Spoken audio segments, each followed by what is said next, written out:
Let's go on to Numbers, in the book of Numbers, as we continue our journey through the Old Testament, the Torah. Numbers is the 1, 2, 3. We're on our fourth book. Wow. And so we'll look at the outline of Numbers as we did with the other books.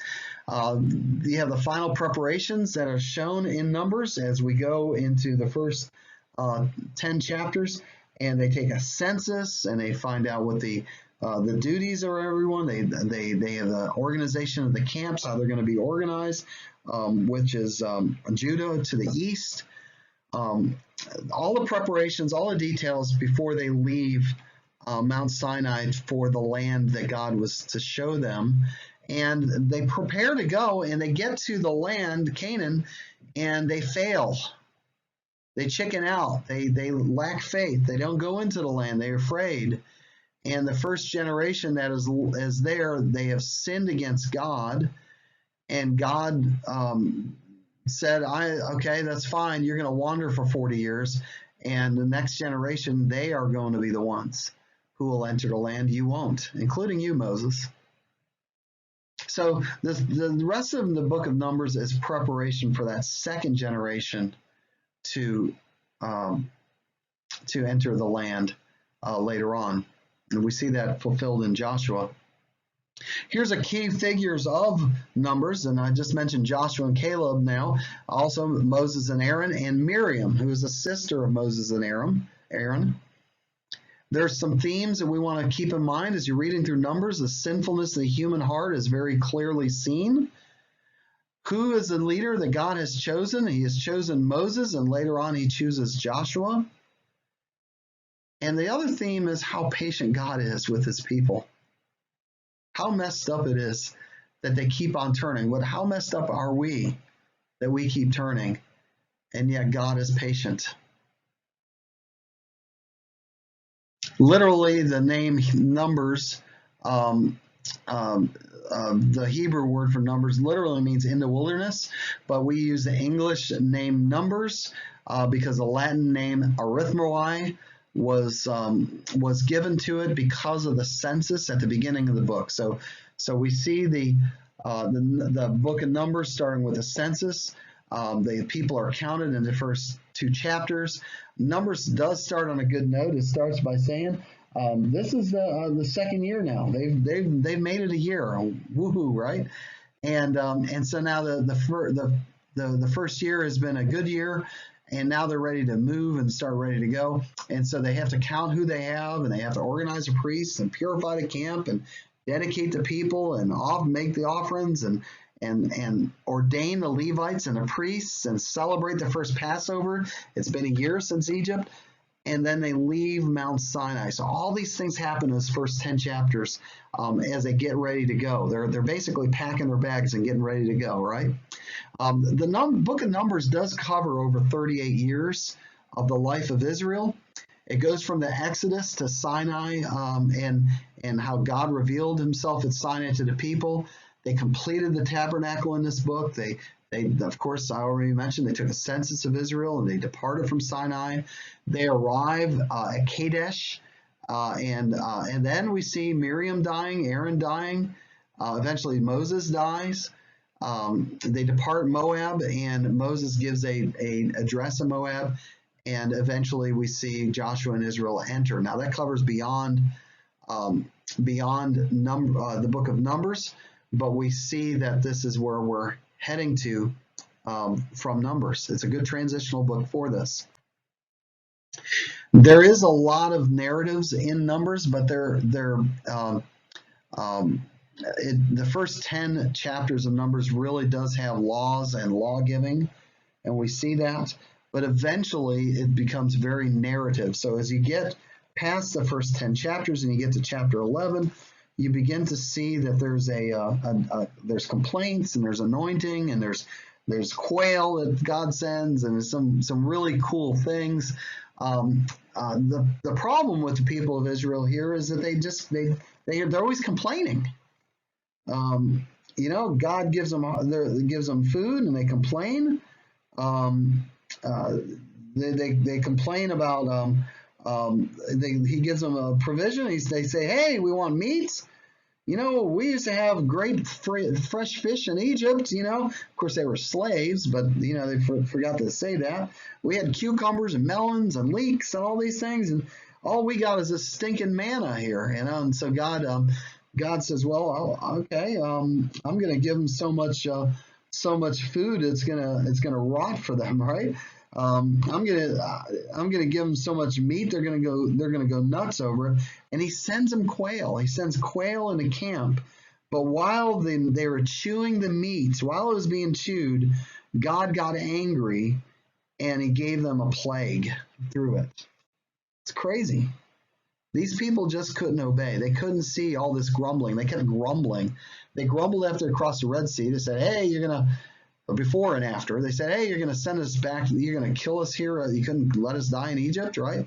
They grumbled which led to the golden calf because they didn't know where Moses was, and on and on and on. These people like to grumble. And then they have this interesting thing that happens in chapter 14. This is a key chapter in the book of Numbers. Chapter 14, they are sent, in chapter 13 and 14, they are sent to spy the land of Canaan where they're supposed to go. And the spies come back, the 12 spies come back, and 10 of them say, man, this place is too hard. These people are giants. We're like grasshoppers to them. We can't, they're stronger. Boy, they're like the Nephilim, they're giants or warriors. There's no way. And Caleb and Joshua, these are the two that are from the first generation still, but these are the two that have a different spirit. They are like, no, we can do this.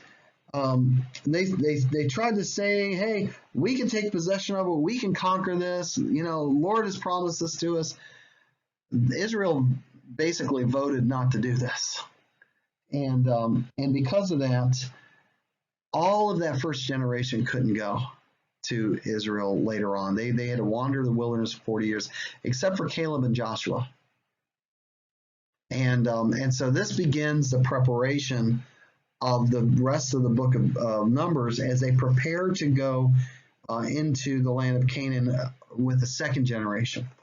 And they go through and they begin to we see all kinds of narratives of what happened and how things were happening. And we get to chapter 36, and it finishes by saying, these are the commands and ordinances the Lord commanded the Israelites through Moses in the plains of Moab by the Jordan across from Jericho. So they are right on the edge of the land that they have been promised. They're right there. Again, this is a downward spiral. If people grumble, oh yeah, and Miriam and Aaron opposed Moses. People stopped trusting God, Yahweh, and they say that the land is too strong. The people are too strong in the land. They're like giants. In chapter 16, Korah rebels against Moses and ends up getting killed. Even in chapter 20, let's go to chapter 20 for a minute, because in that particular passage, Moses is himself just he's not trusting God. God says to him, listen, you got to give water for them. And they were grumbling with Moses about it, of course. And God said, okay, give them water, strike the rock. And Moses struck the rock and didn't strike it once, but twice. Why did he strike it twice? Well, his anger, maybe. He didn't trust God, maybe. But God told him to strike the rock, not to strike it twice. And we see that Moses was in himself having a little crisis of faith as well.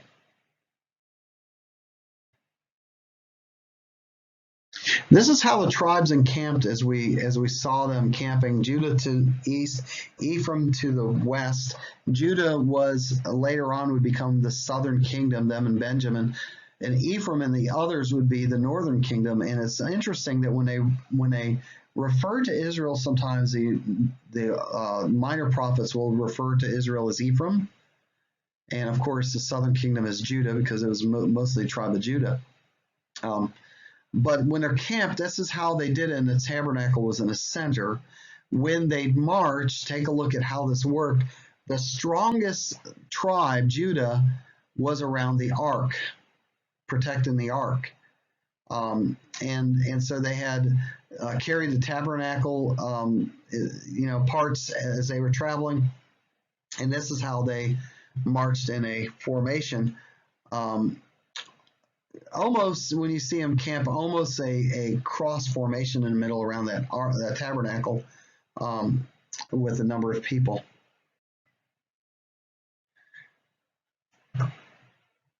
So the number of people, as we look at the census, they had censuses of the people.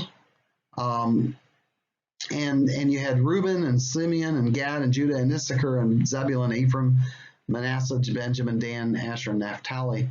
And they had a census, and what they did basically is they counted how many people were in each tribe, and you could see the number of people that were there and how many people were there the second time, the second generation. First is the first generation, second generation, and we're talking about 600,000 people, and really we're talking about 600,000 men. In this, we could have as many as 2 million or more. We're seeing a large number of people, because they numbered the number of men. In fact, in verse 51 of 26, chapter 26, it said, these registered Israelite men numbered 601,730. So there's quite a few people. It took a lot of food, a lot of resources, a lot of water, a lot of coordination, a lot of preparation. And the main feature then of the driving narrative in Numbers is preparation. They celebrated the Passover. They celebrated Passover in Joshua before they battled Jericho. It was remembering what God did then in Egypt, and remember what God is going to do now as we go about our next steps.